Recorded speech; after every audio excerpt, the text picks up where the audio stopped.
On reprend un peu l'historique de l'implantation du FN à Saint-Nazaire.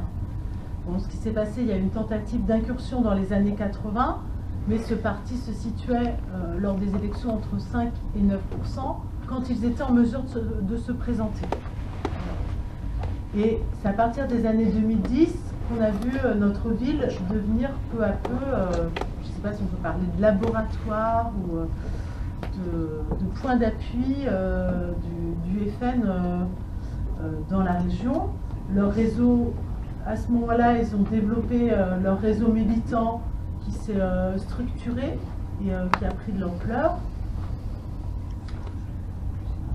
En 2012, Jean-Claude Blanchard, déjà, en se présentant aux législatives, a fait 9%.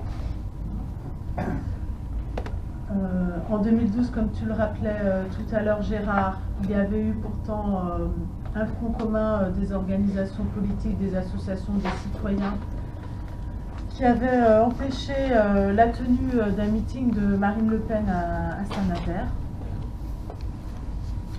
Je pense qu'il y a eu aussi le travestissement, il y avait quelque chose à analyser, il y a eu aussi le travestissement du FN en Rassemblement Bleu Marine.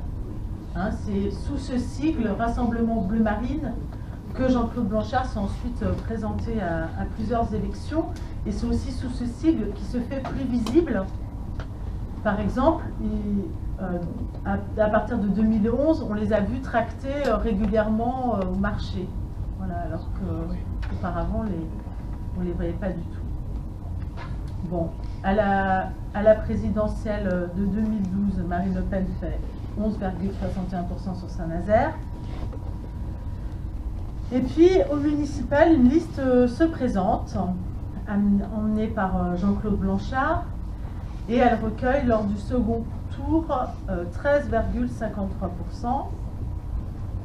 À retenir aussi qu'il y avait quand même 44% d'abstention pour une élection municipale, ce qui est assez phénoménal.